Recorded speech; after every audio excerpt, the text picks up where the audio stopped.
Akpo Ashiakpor adalia. Miama Valada, Torgbui Bagudu. Miama Dufiana, Hi, Torgbui Adukpo, Torgbui Adarate, Torgbui Ashiagbor, Torgbui Sokpo. Miapa Mamagan, Ple Mama Yo, Katale Miamu Ndoya, Vetadua Katan, Miano Vio, Chunya Dodopa, Migan Dodom mi Ndoya. E me do wezona Torgbui Hopoklo han, Wagba, Wole Mia Domi. Que yavugbe okata miedo nyayo mie magbore yavugba majiba ma ana dumavio mia magbli da fagba mana mia segoma anyachi o ta mi no ira fi agbaro anyachi gbanto yin be veta afia gare ka ko le mia chi ye abobo yin da gbonye Torgbuiga Akpo Ashiakpor adalia afia ga ya ye Ashiakpor foma kployi de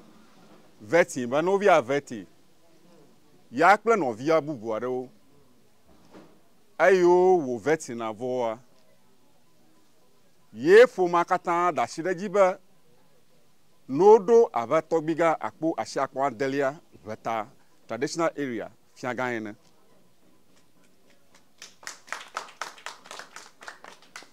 yenya efiaika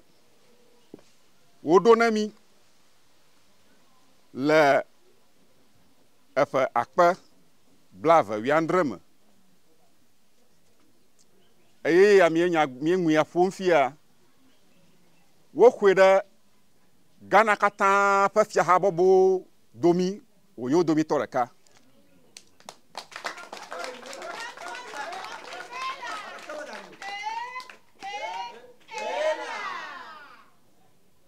Happy one now. What called a fia how do mia? I'm a gown on any. Nya how che fiao. Police on you know. What tongue? Judge you on your tongue over. Nana currency over. Moga hold the fia. Ghana fiopa habo boma. Kakoto moma. Torgbuiga Akpo Ashiakpor adalia no yera bonye. Edushigi afia. Ejeba wa gazete ta wa gazete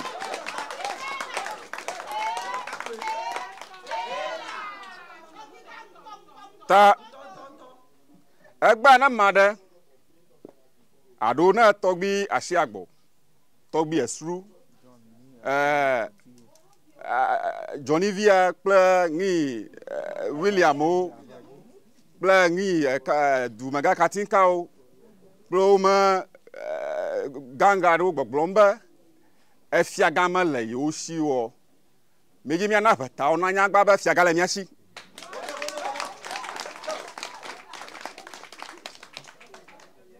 vada shinere yimaka misanya anwie vada shinere yimaka Ashiakpor foma ntoga dia nonyi dadangu ye wo de fiaga le fato mi ma Torgbuiga yaji ha kploma bubu yiko o ga kploma bubu venemi ba fifia fiaga yodiji ta mayiji yo da fiaga do mi mama yo manoga la ba mi on gbogbo to ko ji miele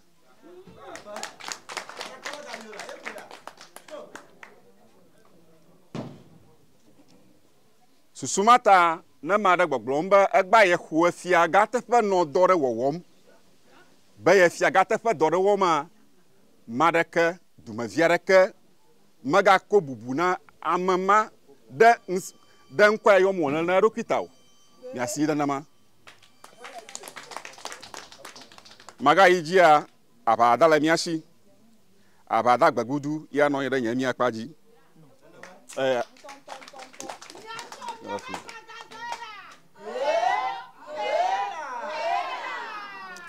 abada aglomiela wo ple Torgbui esro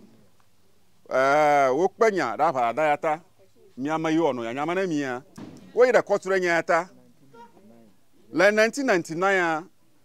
court na judgment ba abada da kape ko lebeta e Torgbui gbagudu ya ton lia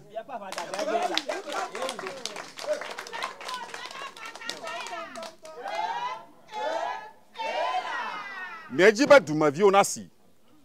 no de jeshi ba na mada do ku yombe nya fa dadara la afia de no na onya ba judgment yaka court na la 1999 va dada ka kole mi ashine gbadu de fa jipia na kpo ba ma je enwo na to na court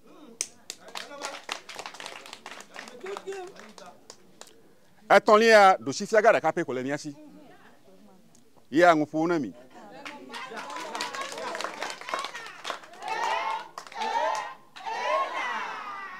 ta flache made ma vawoge akwe pagbe akoko ta duya dan rigba na made na chofia de yike pan komale history reka mo egba ojibi anwlo fata history bubu na mia anyama me hoga dem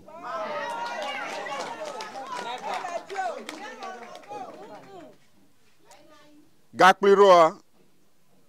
du fia reka pe kola titeti eyan to bi aje ya sinema ye o mi gazette ha benya dufia na chiteti na mara la fia do ki yombe nya dufia mia togbio kla mama o kla du ma vio la pata mi jeshi o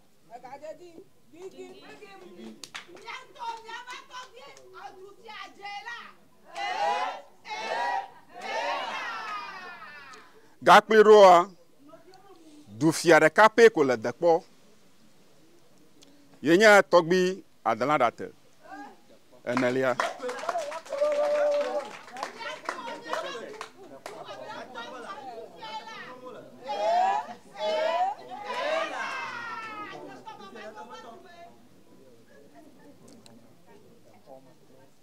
mienya rosem wo nkoro yom ba mia fiaga ba do ma fiaga eya mie ngufom na mia Torgbuiga Akpo Ashiakpor Adelia pleveta fia takwa mie toshi marakaji na nkoma haraka o tana mie saba mara nkoma yoma mama bejeshi gakpiro susu ya ta ye Torgbui yo maton ya mi nkomi yo wo press conference open ya nyaba yo majiba traditional council nava vatadu ya ma Everlove wonyaba achoy kanya mamina gbagbona miavio ba yo Easter azanruga azanyaka wonto gban eduyama ye review kpafu vuba fifie yo ruga ita o yo press conference ba yo ma jiga ba vata azan yo confusion ro yo hatu karave ko katia ba azama review mate rugo so he acho ozanruga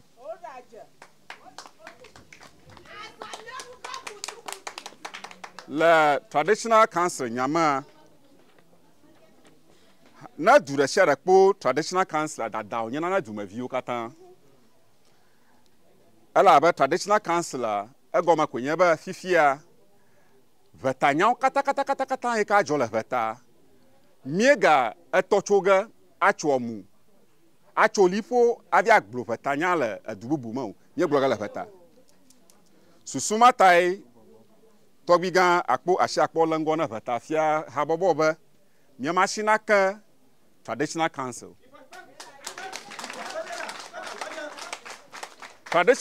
manava na ozuba jirudo na mam susu itakai miapa moya lala yo ozuba bada shina fifia wo ba maraka manaka o mchonchi no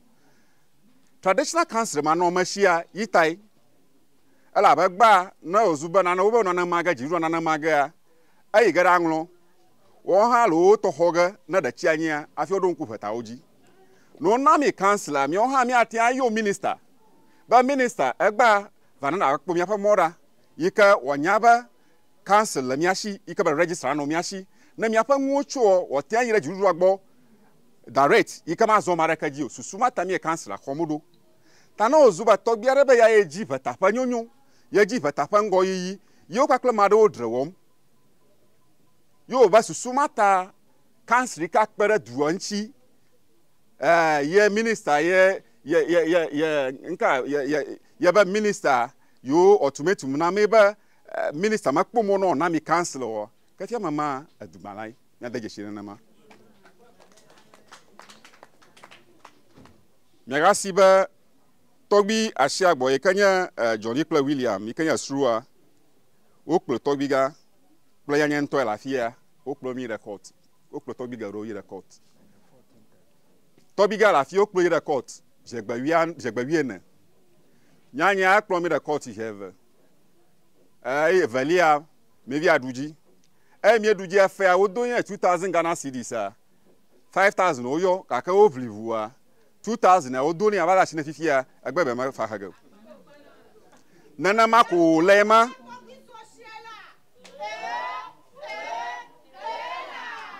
nenema ko ŋuawo me ma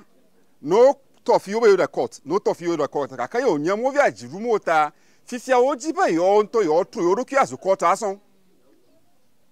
gake vetawo miemo na ge wo no ŋutɔ ko ɖokui awo court elabe court le Ghana fia no kpɔ va nane fu ɖem na yo le fiagblea me ye yo mete te ge ɖe Torgbuiga ke nye mia ƒe ŋgɔgbetɔ ŋtsi wɔ me ma ɖeke court mo fia ge wo court adem ho no xɔe ɖe court mi va ge gakpli ɖo mia na mianya be egba ŋi adzɔ ye mia viwo no via do zikpi na mi ko zu be mi yo polisi megã o kplo polisi wo ve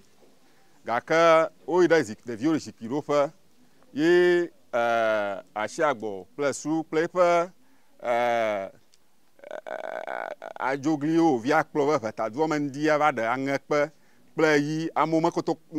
amewo lo bi wɔ setawo ŋu gake taflatsi ezigadzi ye miele ne ma ɖe be nye ŋutsu ko miawo hã mi nye ŋutsua gake miebe no va mi wo dre gake mi na wo nya be alo mi dzi mi na wo nya be mo ga wo ya sɔn manyi mo wɔ ni taflatsi mo da kpo ɖe amegaxoxo dzi le vo me ne me kpe ŋu ke dzidzi ƒo ge miaƒe polisi megã Torgbuiga no gbɔtsɔ alo mi na wo nya be egba mi conference wɔ ge eyi Ashiagbor woƒe conference wɔ ge eye wo yo dua enya ye wo gblɔ ɖe mia ŋua eve mi miawo hã dzi le mia si edzi ve na mi gake nutsefafa ya mi dzi ta meziri kpo ɖo asi to ŋu be nya le wo sia no gblẽ eye wo gblẽ vɔ egba o ɖo dzi be mia tɔ wɔ ge ne dua na se